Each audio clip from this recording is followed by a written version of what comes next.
नमस्कार, आप सभी का बहुत बहुत स्वागत है। खबरों का पंचनामा देख रहे हैं आप और मैं हूं आपके साथ परवीन शेख। हम लेकर आए देश और दुनिया की 5 बड़ी खबरें, जिस पर चर्चा के लिए हमारे साथ स्टूडियो मौजूद हैं कैपिटल टीवी के editor in chief doctor Manish Kumar. Sir, आपका बहुत बहुत स्वागत है। धन्यवाद। सबसे पहले एक नजर आज की टॉप हेडलाइंस पर। दिल्ली के कार्यक्रम में पीएम मोदी का पाकिस्तान को सख्त संदेश, बोले हमने 22 मिनट में दुश्मन को घुटनों पर ला दिया। उत्तरी इजराइल में फिर से बजे सायरन, ईरान ने दागी मिसाइलें, इजरायली रक्षा मंत्री ने कहा तेहरान में हमले का आदेश दिया। अमेरिकी राष्ट्रपति डोनाल्ड ट्रंप के ऐलान के बाद ईरान और इजराइल के बीच सीज फायर, ट्रंप ने कहा कृपया दोनों देश इसका उल्लंघन ना करें। राहुल गांधी की विदेश यात्रा पर उठे सियासी सवाल, अचानक लंदन पहुंचे कांग्रेस नेता, पार्टी ने दी सफाई, पारिवारिक मुद्दे पर गए विदेश। राज्यसभा जाने पर अरविंद केजरीवाल का बड़ा बयान, बोले आम आदमी पार्टी की पॉलिटिकल कमेटी तय करेगी कि कौन जाएगा राज्यसभा। खबरों में सबसे पहले बात पीएम मोदी की। पीएम मोदी ने आज दिल्ली में श्री नारायण गुरु और महात्मा गांधी के बीच ऐतिहासिक बातचीत की शताब्दी समारोह में हिस्सा लिया, जहां प्रधानमंत्री नरेंद्र मोदी ने एक बार फिर पाकिस्तान को सख्त संदेश दिया। उन्होंने कहा कि दुनिया ने हाल ही में यह देखा है कि भारत का सामर्थ्य क्या है। ऑपरेशन सिंदूर ने आतंकवाद के खिलाफ भारत की कठोर नीति को दुनिया के सामने साफ कर दिया है। हमने दिखा दिया कि भारतीयों का खून बहाने वालों के लिए कोई भी ठिकाना सुरक्षित नहीं है। आज का भारत देश हित में जो भी सही है उसके हिसाब से कदम उठाता है। हमने 22 मिनट में दुश्मन को घुटनों पर ला दिया। आज भारत सस्टेनेबल डेवलपमेंट की दिशा में वन सन, वन वर्ल्ड, वन ग्रिड जैसे ग्लोबल मूवमेंट को लीड कर रहा है। सीधी सीधी पाकिस्तान और विपक्ष को यहां पर एक चेतावनी दी है पीएम मोदी ने। देखिए, प्रधानमंत्री मोदी जो कह रहे हैं वो हिंदुस्तान की जनता को समझना चाहिए कि पूरा अमेरिका, इजराइल एक ऐसे मुल्क से लड़ रहा था जिसके पास न्यूक्लियर वेपन नहीं है, कोई एयरफोर्स नहीं है, उतनी बड़ी आर्मी नहीं है, उससे कहीं ज्यादा ताकतवर न्यूक्लियर बॉम्ब वाला मुल्क पाकिस्तान था। और हमने कैसे 22 मिनट में उसे घुटने पे लाके खड़ा कर दिया। ये फर्क और हिंदुस्तान के डिटर्मिनेशन और अपनी काबिलियत पे हर भारतीय को नाज होना चाहिए। जो ईरान में हो रहा है, अमेरिका भी इन्वॉल्व हो गया, इजराइल भी इन्वॉल्व हो गया। कितनी सारे क्षति आप देखिए इजराइल के अंदर हुई, कितने बॉम्ब्स आए, कितना गिरा। हिंदुस्तान में कुछ हुआ? नहीं हुआ। ये प्रधानमंत्री बार बार इस बात को बता रहे हैं और यही पाकिस्तान के लिए इशारा है कि ऑपरेशन सिंदूर अभी जारी है और लगातार कभी गृह मंत्री, कभी रक्षा मंत्री, कभी प्रधानमंत्री इस बात को बताते रहते कि हमारा मिशन अभी पूरा नहीं हुआ है। चाहे पानी रोकने वाली बात हो या फिर उनके खिलाफ जो आतंकी वहां पल रहे हैं उनके खिलाफ एक्शन की बात हो, भारत की काबिलियत का पूरा दुनिया लोहा मान रहा है। खबरों में आगे बढ़ते हैं। ईरान के सीज फायर के बावजूद इजराइल पर 2 बैलिस्टिक मिसाइलें दागे जाने के बाद इजरायली रक्षा मंत्री कार्स ने सख्त चेतावनी जारी की है। टाइम्स ऑफ इजराइल के मुताबिक कार्स ने कहा कि मैंने आईडीएफ यानी इजराइल डिफेंस फोर्स को निर्देश दिया है कि ईरान के इस सीज फायर उल्लंघन का कड़ा जवाब दिया जाए। अब ईरान के विभिन्न ठिकानों पर तेज और सटीक हमले होंगे। ईरान की तरफ से भी मिसाइल दागे जाने की खबरों के बीच इजराइल के वित्त मंत्री बेजालेल समोत्रिच का कड़ा बयान सामने आया। उन्होंने कहा कि अगर ईरान ने सीज फायर के बावजूद हमला किया है तो परिणाम बुरा होगा। यह बयान ऐसे वक्त पर आया है जब सीज फायर की घोषणा के कुछ ही घंटों बाद इजराइल ने भी दावा किया कि ईरान ने उसकी ओर मिसाइलें छोड़ी, लेकिन ईरान ने सीज फायर का उल्लंघन करने से इनकार किया है। कुछ ही घंटों में सीज फायर का उल्लंघन हो गया। देखिए, ये सीज फायर तो यूजलेस है। जब आप वॉर कर रहे हो, इजराइल के कई सारे शहरों में सायरन बज रहे हैं, लोगों को कहा गया कि भाई आप अंदर जाए, और ये सारी बातें किस बात के आधार पे? क्योंकि ऑलरेडी ईरान से कुछ मिसाइल्स जो हैं वो इजराइल की तरफ आ रहे थे, नंबर 1। नंबर 2, इमीडिएटली वहां के डिफेंस मिनिस्टर वो सामने आते हैं, कहते कि भाई ये तो सीज फायर का उल्लंघन है। और इन्होंने अपनी सेना को कहा है कि भाई एकदम पहले से ज़्यादा इंटेंसिटी के साथ आप करो, तो फिर ये सीज फायर का कोई मतलब नहीं है। सीज फायर का मतलब इसलिए नहीं है क्योंकि ये सीज फायर एक ऐसे परिवेश में किया गया है, इस तरह की चीज़ों पे किया गया है, इसमें ऐसा लग रहा है कि सब लोग जीत रहे हैं। ये डोनाल्ड ट्रंप को लगता है कि सब कुछ जो है बिजनेस है, धंधा है, ट्रेड है, कि आप जो है डील करके चीज़ों को जो है सुलझा लोगे। भाई जब सीज फायर करना ही था और खामनाई अभी भी जिंदा है, तो फिर इजराइल का मकसद कहाँ पूरा हो रहा है? अमेरिका बार बार इस बात को कर रहा है भाई हम रिजीम चेंज करेंगे, रिजीम चेंज तो हुआ नहीं, उल्टा आपने ईरान के लिए एक बहाना दे दिया, क्योंकि बड़ी बड़ी बातें कर रहे हैं डोनाल्ड ट्रंप, और इसके बारे में जो भी जानकारी दी गई वो हकीकत से बिल्कुल अलग है। ठीक वैसे ही जैसे 14 बार डोनाल्ड ट्रंप ने यह कह दिया कि हमने इंडिया पाकिस्तान के बीच में युद्ध रुकवा दी। हकीकत क्या है? हकीकत दुनिया के सामने है। ठीक वैसा ही काम इस बार फिर डोनाल्ड ट्रंप ने किया है। बिल्कुल सही कहा आपने।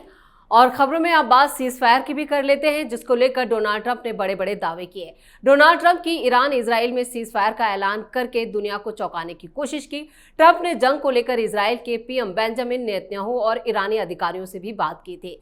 कतर ने इस सीज फायर में महत्वपूर्ण भूमिका निभाई। इससे पहले नेतन्याहू ने हमले रोकने का ऐलान किया। उन्होंने कहा था कि इजरायली सेना का मकसद पूरा हो चुका है। यह फैसला उस वक्त आया जब अमेरिकी राष्ट्रपति डोनाल्ड ट्रंप ने दोनों देशों से जंग रोकने की अपील की थी। ट्रंप ने जंग के 12वें दिन सीज फायर का ऐलान किया और कहा कि यह अगले 6 घंटे में लागू हो जाएगा। तय समय पर पूरा होने पर उन्होंने एक और पोस्ट किया और लिखा, अभी से सीज फायर लागू होता है, प्लीज इसे ना तोड़ें। लेकिन कुछ ही घंटे बाद इस सीज फायर को तोड़ा गया, जिसके बाद डोनाल्ड ट्रंप का एक और पोस्ट भी सामने आया है। यानी डोनाल्ड ट्रंप को फिर सामने आना पड़ा। देखिए, डोनाल्ड ट्रंप क्रेडिट खोर व्यक्ति हैं, हर चीज का क्रेडिट लेना चाहते हैं। भाई ये सीज फायर आपने किया, आपने करवाया, कोई मान तो नहीं रहा है। आप कह रहे हो कि आपने करवाया, ईरान क्या कह रहा है? ईरान के टेलीविजन पे क्या खबर चल रही है? वहां सेलिब्रेशन चल रहा है। वहां ईरान ये कह रहा है अपनी जनता को कि हमने कतर के अंदर जाकर के जो ठोका यूएस के एयरबेस को, जो दोहा से 12-13 किलोमीटर दूर है, उससे अमेरिका डर गया। डोनाल्ड ट्रंप भीख मांगने लग गए कि अब छोड़ दो, और इसलिए बहुत सारे मुस्लिम कंट्रीज में लोग सेलिब्रेट करने लग गए कि भाई अमेरिका को मारा, अमेरिका को मारा, अमेरिका को मारा। तो ये कहाँ ये सारी चीजें हैं? और जब ये सारी चीजें हुई तो फिर डोनाल्ड ट्रंप ने ट्वीट किया और ये कहा कि भाई हमला तो किया, लेकिन आई थैंक ईरानियन गवर्नमेंट कि ईरानी लोगों ने पहले बता दिया था कि हम मिसाइल मारेंगे, और इसलिए कुल मिलाकर के 13 मिसाइल्स मारे गए। 12 को हमने बीच रास्ते में उड़ा दिया और 13वें को हमने जला के खाक कर दिया। This is what is happening. इसका मतलब क्या हुआ? इसका मतलब यह है कि आप दुश्मनों को जीत दिलाने के लिए आप हर चीज में सेटिंग, प्लॉटिंग और इस तरीके से एक अनएथिकल तरीके से आप वॉर गेमिंग करेंगे, तो ये पोल पट्टी खुली है। इसलिए ना ईरान मान रहा है इस सीज फायर को, ना ही इजराइल मान रहा है। जी बिल्कुल सही कहा आपने। और खबरों में अब बात राहुल गांधी की। लोकसभा में नेता प्रतिपक्ष राहुल गांधी एक बार फिर विदेश यात्रा पर हैं, जिसे लेकर सवाल खड़े हो रहे हैं। बीजेपी नेता अमित मालवीय ने राहुल गांधी पर लगातार देश से गायब रहने का आरोप भी लगाया। बीजेपी के आरोपों के बीच कांग्रेस ने सफाई दी कि राहुल गांधी लंदन में अपनी भांजी मिराया वाड्रा की ग्रेजुएशन सेरेमनी में हिस्सा लेने गए हैं। पार्टी का कहना है कि ये पूरी तरह से निजी पारिवारिक यात्रा है और राहुल गांधी जल्द ही भारत लौट आएंगे। सोशल मीडिया पर इस यात्रा को लेकर कई तरह की अटकलें लगाई जा रही हैं, जिनमें दावा किया जा रहा था कि राहुल गांधी बहरीन गए हैं। कांग्रेस के मुताबिक उनकी उड़ान का रूट नई दिल्ली से बहरीन होते हुए लंदन तक का था, लेकिन उनका गंतव्य सिर्फ लंदन है। यानी एक बार फिर लंदन पहुंचे, लेकिन इसको लेकर कई सवाल। देखिए, सवाल तो उठना ही है। एक बात समझ लीजिए, एक टेक्निक बता देता हूं राहुल गांधी के विजिट का। जितनी भी सिक्योरिटी होती है वो विदेश आपके साथ भी जाती है कि आप बहुत ही हाईली प्रोटेक्टेड व्यक्ति हैं, लेकिन ये सिक्योरिटी कहां तक जाती है? ये सिक्योरिटी जाती है आपके फर्स्ट डेस्टिनेशन। राहुल गांधी हो, प्रियंका वाड्रा हो, इस तरह के जो जितने भी लोग हैं, ये सिक्योरिटी को चकमा देने का काम करते हैं कि ये लोगों को अगर इनको इटली जाना होगा तो ये दुबई चले जाएंगे, ये लंदन चले जाएंगे और वहां सिक्योरिटी तो साथ जाएगी, लेकिन उसके आगे सिक्योरिटी नहीं जाती। यही प्रोटोकॉल है। तो इनको जाना होगा लंदन तो चले जाएंगे बहरीन, सिक्योरिटी वहां से वापस, और बहरीन से फिर ये खुला आत्मा जो है आज़ादी का एहसास लेते हुए फिर जहां इनको जाना होगा वो वहां जाते हैं। इसलिए कई बार कांग्रेस पार्टी के नेताओं को मालूम नहीं होता कि राहुल गांधी कहाँ है। जिस डेस्टिनेशन पे जाना होता है वो डायरेक्टली नहीं जाते। भाई अगर लंदन आप जा रहे हो तो लंदन की डायरेक्ट फ्लाइट नहीं है क्या? दिल्ली से लंदन की डायरेक्ट फ्लाइट नहीं है? बिल्कुल है, तमाम एयरवेज की है। और आप बहरीन जाकर के सिक्योरिटी को वापस भेज करके फिर आप जा रहे हो, और ये बार बार कहना कि न्याय थी पर्सनल विजिट है। कोई चीज पर्सनल नहीं होता पॉलिटिकल नेताओं की। There is nothing private about a public person. और ये सवाल इसलिए पूछे जाते हैं क्योंकि प्रधानमंत्री मोदी तो सरकारी यात्रा पे जाते थे, तो ये लोग सवाल पूछते थे कि प्रधानमंत्री तो सिर्फ विदेश यात्रा पे ही चलते हैं। ये इनके टुटपुंजिए पत्रकार चट्टे बट्टे वो हिसाब निकालते थे कि एक साल में कहाँ कहाँ गए, इतने विदेश यात्रा कर रहे हैं मोदी। अरे वो तो सरकारी काम मीटिंग के लिए जा रहे हैं, आप कहाँ जा रहे हो ये तो बताओ। और ये बार बार गायब हो जाना, अभी बीच में बर्थडे के दिन आना पड़ा क्योंकि यहाँ पे, और उस दिन बड़े वो गुस्से में थे बताया जाता है, केक वगैरह भी उन्होंने नहीं काटा। और उस दिन के कार्यक्रम को अगर आप देखेंगे तो मैंने कहा था उस दिन ही कि ये वापस फिर जाएंगे क्योंकि इनका जो है वो सब कुछ पूरा नहीं हुआ है। तो ये जो राहुल गांधी की जो विदेश प्रेम है ये कोई नया नहीं है। उनको यहाँ मन नहीं लगता, उनको विदेश में सैर सपाटे में ज़्यादा मज़ा आता है। खबरों के आखिर में बात केजरीवाल की। लुधियाना वेस्ट उपचुनाव में जीत के बाद मीडिया से बात करते हुए आम आदमी पार्टी के संयोजक अरविंद केजरीवाल ने बड़ा बयान दिया है।